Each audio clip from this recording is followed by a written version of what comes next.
మీ ఇద్దరు చక్కగా మీ గ్రామంలో పనిచేసుకుని వ్యవసాయం చేసుకోకుండా భార్యాభర్తలు ఇద్దరు తల దిక్కుగా ఎందుకు వెళ్ళాల్సి వచ్చింది? మా ఊర్లో పని చేసేకి రైతు కూలి లేదు, వర్షం లేదు, 4-5 వర్షాలు లేవు, రైతుకే పని లేనప్పుడు స్కూల్లోనికి పని ఎక్కడ ఉంటుంది? అలా తోడ పిల్లలు 4 పుట్టించుకున్నాము, 4 పిల్లలు ఉన్నారు. ఆ పిల్లలు చదువులుకుంటూ భోజనానికి కావాల్సిన మనకి ఏదో పని తల్లిదండ్రులు చేయాలి కదా, పుట్టించున్నారానికి. అంటే మీ దగ్గర మీ భార్యని పంపుతున్నప్పుడు మీకు బాధ అనిపించలేదా? బాధ అనిపించింది సార్. బాధ పిల్లల గురించి మనం ఏవో బాధ పడలు కదా. అంటే అక్కడికి వెళ్ళిన తర్వాత రకరకాల వార్తలు వింటుంటాం కదా, అలాంటి ప్రదేశానికి భాష రాని ప్రదేశంలోకి ఆమె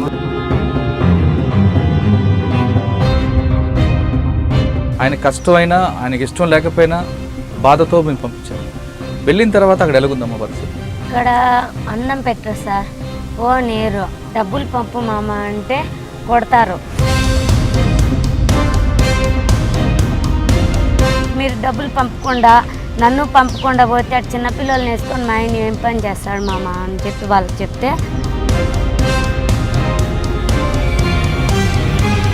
కట్టుకున్న వాళ్ళు ఒక్కసారి ఒంటి మీద ఎప్పుడైనా మీ ఆయనని బయటపడడానికి అప్పులు తీర్చడానికి ఆమెని మీకు ఇష్టం లేకపోయినా మీరు పంపారు.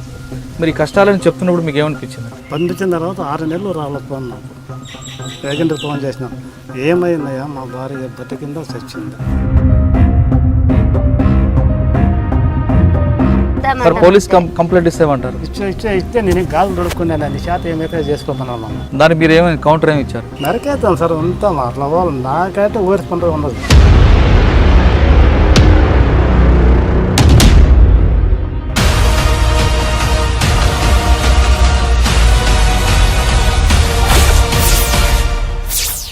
Welcome to crime victims. Welcome to crime victims. ప్రకృతి కన్నెర చేసింది ఆ మండలం వైపు. ఆదుకోవాల్సిన అధికారులు చిన్న చూపు చూశారు. వెరసి ఆ గ్రామంలో చాలామంది పక్క రాష్ట్రాలకి పక్క దేశాలకి బతుకు తెరువు కోసం వెళ్ళారు. అలాగ వెళ్ళిన వాళ్ళు ఎలాంటి కష్టాలు పడ్డారు అని పరిచయం చేసే కార్యక్రమంలో ఈ వారం ఒక రైతు కుటుంబాన్ని పరిచయం చేస్తున్నాం. ఇద్దరు కూడా భార్యాభర్తలు ఇద్దరు కష్టపడి పనిచేస్తా కానీ గడవని ఆ కుటుంబంకి కరువు వచ్చింది. ఆ కరువులో అధికారులు ఆదుకోవాల్సింది పోయి వాళ్ళు సరిగ్గా ఆదుకోకపోవడంతో భార్యాభర్తలు ఇద్దరు చెరో వైపు వెళ్ళిపోయారు. భర్త పక్క రాష్ట్రానికి వెళ్తే భార్య పక్క దేశానికి వెళ్ళారు. వెళ్ళి ఏమైనా సంపాదించారంటే ఏమీ సంపాదించలేదు. తిరిగి కష్టాలు కొనుక్కొని వచ్చారు. అలాగ వెళ్ళిన వారు అనంతపురం జిల్లాలో పూలకుంట మండలంలో ఒక గ్రామస్తులు. వాళ్ళ పేర్లు కిష్టప్ప, గాయత్రీదేవి. కిష్టప్ప, గాయత్రీదేవి ఎలాంటి పరిస్థితుల్లో ఆ గ్రామానికి వెళ్ళారు, ఆ దేశాలకు వెళ్ళారు, వెళ్ళిన తర్వాత వాళ్ళు ఎలాంటి కష్టాలు ఎదుర్కొన్నారన్న విషయాల్ని వాళ్ళే అడిగి తెలుసుకుందాం. కిష్టప్ప, గాయత్రీదేవి ఇద్దరికి నమస్కారం. మీ ఇద్దరు చక్కగా మీ గ్రామంలో పనిచేసుకుని వ్యవసాయం చేసుకోకుండా భార్యాభర్తలు ఇద్దరు తల దిక్కుగా ఎందుకు వెళ్ళాల్సి వచ్చింది చెప్పండి కిష్టప్ప. మా ఊర్లో పని చేసేకి రైతు కూలి లేదు, వర్షం లేదు, 4-5 వర్షాలు లేవు, రైతుకే పని లేనప్పుడు స్కూల్లోనికి పని ఎక్కడ ఉంటుంది? లేని తర్వాత బయట మన బిడ్డలు పోషించుకోవాలి కదా. ఏడ లేనప్పుడు బయట మన బిడ్డలు పుట్టించుకున్నారని పోషించుకోవాలని చెప్పేసి మా భార్యని ఇట్లా పోతే మనకు మార్గము అని చెప్పి పంపించి నేను ఇట్లా కేరళగలది నా బిడ్డలు సాకుంటూ. అంటే మీ ఇక్కడ మీకు పని లేదన్నప్పుడు అధికారులకు వెళ్తే వాళ్ళు ఏమైనా పని ఇస్తారు, లేదు లోన్లు ఇస్తున్నారు కదా? మనకు భూమి లేదు కదా సార్, ఫస్ట్ పైన మనకు భూమి లేదు. అంటే భూమి లేకపోయినా పనికి ఆహార పథకాలు చాలా పథకాలు అన్నీ మనకి అన్నీ లేవు, మనకు తెలియదు సార్. మనకు చదువు లేదు, సహకారం లేదు, రైతు మరటం తప్ప మనకి ఏది ఆధారం లేదు. కష్టపడే పని ఎందులోకైనా చేయగలుగుతాము. చదువు సామలేదు, మనకు భూమి పుట్టలేదు. అలా తోడ పిల్లలు 4 పుట్టించుకున్నాము, 4 పిల్లలు ఉన్నారు. ఆ పిల్లలు చదువులుకుంటూ భోజనానికి కావాల్సిన మనకి ఏదో పని తల్లిదండ్రులు చేయాలి కదా, పుట్టించున్నారానికి. అందువల్ల అనేసి ఇట్లా పోతే బయట దేశం పోతే మనకు అవకాశం ఉందని చెప్పి ఏజెంట్ అనేవాడు మాయమాలో చెప్పేసి మాకేదో కప్పు చేసి ఇచ్చినాడు. 6 నెలలు అయ్యింది, 3 నెలలు చూసాను నేను. ఇంకా డబ్బు మీ దగ్గర మీ భార్యని పంపుతున్నప్పుడు మీకు బాధ అనిపించలేదా? బాధ అనిపించింది సార్. బాధ పిల్లల గురించి మనం ఏవో బాధ పడలు కదా. అంటే అక్కడికి వెళ్ళిన తర్వాత రకరకాల వార్తలు వింటుంటాం కదా, అలాంటి ప్రదేశానికి భాష రాని ప్రదేశంలోకి ఆమె అవన్నీ పోను రాలే, పోయిన వాళ్ళంతా మంచిదే అని చెప్పినారు సార్. మనం పోయి వచ్చిన వాళ్ళు మనకు ఎట్లాడేదంటే ఏం చెప్పలేదు. మాకు బాగా జరిగింది, మాకు బాగా వచ్చినామని చెప్పిన వాళ్ళు కానీ మా ఊర్లో ఇట్లా విషయం నాకు తెలిసింటే పంపను. నేను ఇక్కడే కూలి నెల చేసి వీళ్ళు రైతుల దగ్గర బతకలేదని ఇన్నేళ్ళ మంది బతుకున్నాను, ఇప్పుడు బతకలేక ఏం పంపించలేదు. ఏదో ఆడబిడ్డలు ఉంటారు, 2 బిడ్డలు వయసుకు వచ్చిన ఆడికి మా భార్యని పంపించిన తర్వాత నేను ఒక బిడ్డకు కష్టపడి పెళ్లి చేసినాను. మీ భార్య పంపుతున్నప్పుడు మీరు బాధపడి పంపించారంటున్నారు కదా. బాధపడే పంపించినాను. ఎయిర్పోర్ట్లో అయిపోతే ఎక్కలేని దుఃఖం వచ్చి తిరిగి రాలేని వాళ్ళ బండ్లు అంత పరిస్థితి అయిపోయింది. ఎక్కడ? ఢిల్లీ అయిపోయినాను సార్. ఎయిర్పోర్ట్లోనా? ఏం చేశారు ఎయిర్పోర్ట్లో? ఆమె పంపుతున్నప్పుడు ఎయిర్పోర్ట్లో బాధ అనిపించిందా? బాధ అనిపించింది సార్ నాకైతే. కానీ మన పంపించిన బాధ ఏదో 2 సంవత్సరాలు ఎట్లా తెలుసు సాకుంటాం. మా భార్య పోయేకి ఇష్టం లేదు. నాకు ఆయన దూరం పోయి మనం ఎన్ని కొత్త ఏం బాగుంటుంది, ఎట్లా 2 సంవత్సరాలు కష్టపడదాములే నెలల గురించి అని చెప్పి పంపించినాను నేనైతే. ఏమ్మా కష్టాల్లో ఆదుకుంటావని నిన్ను భాషరాలని ఒక దేశాన్ని పంపించారు. ఆయన కష్టమైనా ఆయనకి ఇష్టం లేకపోయినా బాధతో మేము పంపించారు. వెళ్ళిన తర్వాత అక్కడ ఎలాగుందమ్మా పరిస్థితి? అక్కడ అన్నం పెట్టరు సార్, పోనీరు. డబ్బులు పంపమంటే డబ్బులు పంపరు. డబ్బులు పంపు మామ అంటే కొడతారు. డబ్బులు పంపమని చెప్పినప్పుడు కొట్టేసరికి నేను పని చేయకుండా రోజు రూమ్ పోయి పనుకునేసిన. పని చేయకపోతే నీకు డబ్బులు పంపేది లేదు, మీ ఇంటికే పంపము, చంపేస్తాము అని చెప్పేసి సార్ అట్లా బెదిరిస్తూ వచ్చినారు వాళ్ళు. లెక్క పంపకపోతే పిల్లోళ్ళని ఇసిపెట్టి వచ్చినాను. ఏం తింటారు అని చెప్పిన. ఏం తింటారు, నువ్వు పోయేటప్పుడు ఏం ఎత్తుకొని పోతావు అని చెప్పిరే.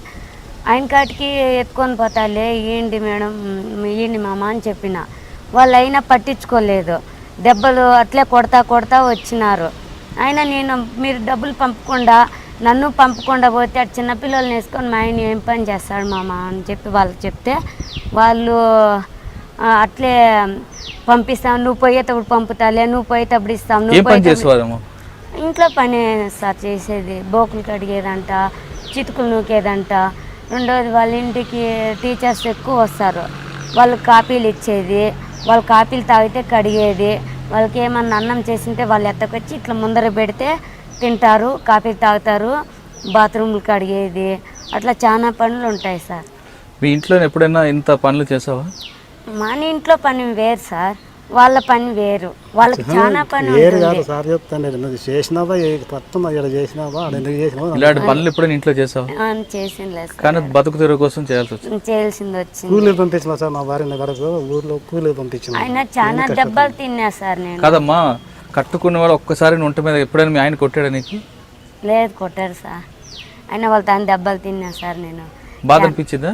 దెబ్బలు తిన్నారు, ఏడ్చిన. పంపమంటే చంపేస్తాం నిన్నేడ, ఇంటికి పోతా అంటే చూడు సార్, చాలా దెబ్బలు తిన్నాను, కొట్టినారు. ఇంటికి పోతా డబ్బులు పంపకపోతే నేను ఇంటికి పంపండి, నా బిడ్డలు నేను చూడాలా, నాకు డబ్బులు అవసరం లేదంటే ఇట్లా చలాకి పెట్టి వాళ్ళ గడ్డీలతో ఇట్లా కాల్ చేసినారు.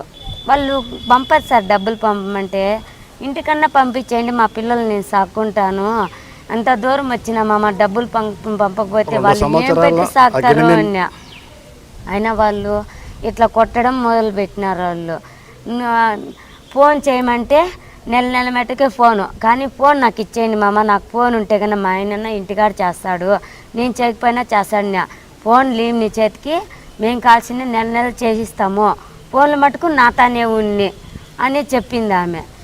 ఆయన నెల మట్టుకు ఫోన్ చేయమని చెప్పి బేబీలు మామ జ్వరం వస్తుంది, బేబీకి ఫోన్ చేయమమ్మ అంటే మేము ఫోన్ చేయము, నీకు ఎప్పుడు ఫోన్ ఫోన్ ఫోన్ ఫోన్ అంటే మీ బిడ్డలు ఇంటికి వచ్చినావు, ఇక్కడ ఏం పనికి వచ్చినా ఉండాల్సింది ఇంటికాడ, బిడ్డలు వచ్చినాక ఇక్కడ పట్టించుకోకూడదు, బిడ్డలు మొగుడు అనుకోకూడదు, గమ్మున మేము చెప్పినట్టు పని చేయాల అట్లా అని చెప్తా వచ్చినారు సార్ వాళ్ళు. ఆయన డబ్బులు పంపమంటే ఘోరం జాతి సార్, దెబ్బలు చాలా దెబ్బలు తిన్నా. ఈ ఏజెంట్కు ఫోన్ చేస్తే వాడేం చెప్పానంటే అట్లా దాన్ని ఎందుకు పోయినావమ్మా అని వాడు చెప్తాడు. వేరే ఇల్లన్నా మార్చమంటే ఇల్లు మార్చే కుదరదు. అక్కడ ఏజెంట్ అక్కడొచ్చి ఏజెంటు, ఇక్కడ ఏజెంట్కు ఫ్రెండ్ సార్, అయిపోకు రఫీ అని అయిపోకు ఫ్రెండ్. నేను పోలీస్కి వెళ్ళిపోదామని ఉత్తూరి పోలీస్కి వెళ్ళిపోయింటే తిరిగి వాళ్ళే ఇట్లా ఈయన ఫోన్ చేసి రమ్మని చెప్పి ఇట్లా వెళ్ళిపోయింది, పోలీస్కి వెళ్ళిపోయింది, ఇట్లా చేయొచ్చా ఆమె అని వాడొచ్చి ఈయనకి ఫోన్ చేసినాడు. వీళ్ళకి ఫోన్ చేస్తే ఏలమ్మా గాయత్రి నువ్వు వెళ్ళిపోయినావంటే అని ఎప్పడినాడు. నాకు ఇట్లా అవస్థలు పెడతాన్నా, వెళ్ళిపోకపోతే నేనేమి అన్నం పెట్టరు, ఫోన్ లేరు, డబ్బులు పంపమంటే డబ్బులు పంపరు, ఏం చేయాలని నేను ఏం తినల్లా, ఇట్లా చేస్తారు వాళ్ళు అని చెప్పిన.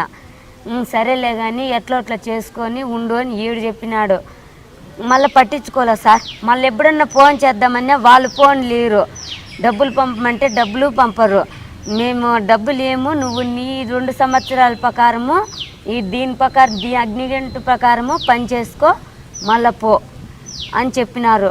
నేను పోలీసు పోయి తిరిగి రాగా కొట్టినారు వాళ్ళు.